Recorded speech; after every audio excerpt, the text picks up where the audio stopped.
The Roots of Jihad by our guest, Dr. Tawfik Hamid. And now let me introduce him. Sir, welcome to the show. Thank you. Pleasure to be with you. I should also give out the website, rootsofjihad.com. Yeah. Most people watching will not know you. Broad opening question. Tell us your story, please. Yeah. My name is Tawfik Hamid. I was born in Egypt, Cairo, in 1961 for a secular family. My father actually was an atheist and my mother was not religious at all. Around the age of 16, I started to think about the concept of creator and God, and this was through my study for the DNA molecule in biology. So I started to think about the creation and these things, and when I joined the medical school later on, I became really religiously motivated to serve God.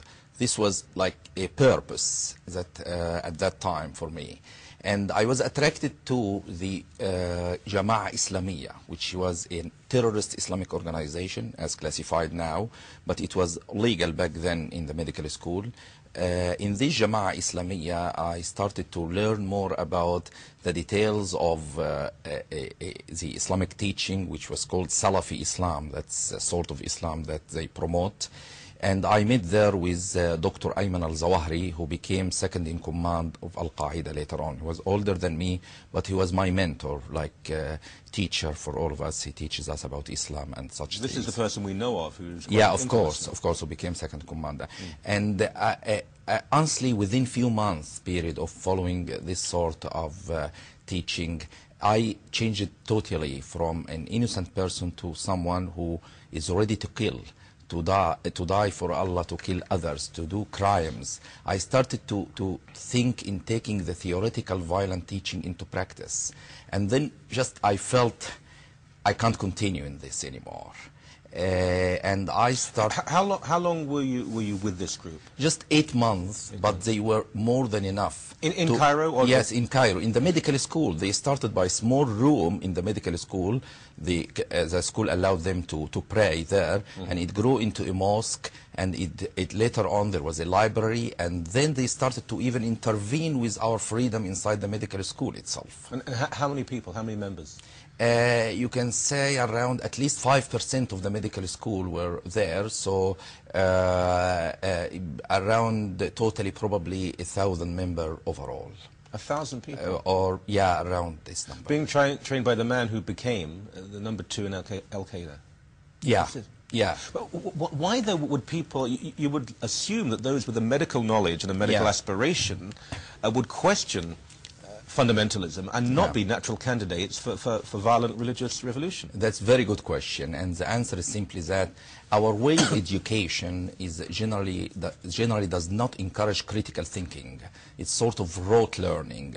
So this is one factor that made us unable to probably to critique what we learned. So this was a factor that you can say, if you are a doctor or engineer or whatever, but it's okay, but if you don't have critical thinking, you could be brainwashed. And also being in the medical school, we used to see what we consider the beauty of the Creator, the power of God in the medical things, in the genetics, in biochemistry, and also the dissection room itself. We see the dead bodies. So these Islamic fundamentalists used to tell us this is how you will be one day, and the day of judgment is coming, and you will be tortured when you die. And they use this sort of fear, they created fear into our hearts, and they used it as energy to direct us toward this sort of violent teaching. I assume, though, that most of the people there, by the nature of being medical students, were middle class in background. These are not people from impoverished areas. Absolutely not. So this wasn't out of poverty or desperation? Absolutely not. And it's actually catastrophic to assume other causes for this problem other than the teaching itself.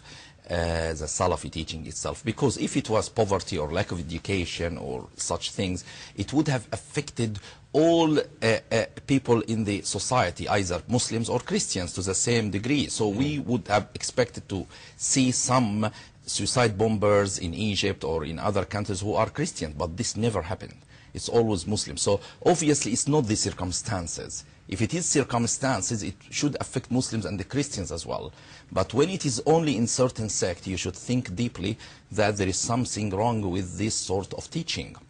This doesn't mean Islam couldn't be understood peacefully, but the current dominant version and teaching in the mosque, in Al-Azhar University, in areas like Saudi Arabia, certainly promote a lot of violent things. For example, it's now, till now, it is basics to this traditional Salafi Islamic teaching, the following: killing the apostates, beating women, calling Jews pigs and monkeys, till now in our mosques, and it is in the teaching till now, declaring wars on non-Muslims to force them on being Muslims, or to force them on paying money called jizya, humiliating tax, or to kill them, and enslaving female war prisoners and raping them, as what is happening now in Darfur.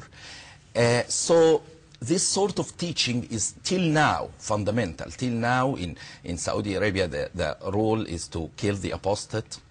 In Iran, they kill gays. So if you think there is certainly some element of violence within this teaching, and if this does not change, it will bring a catastrophe for all our world.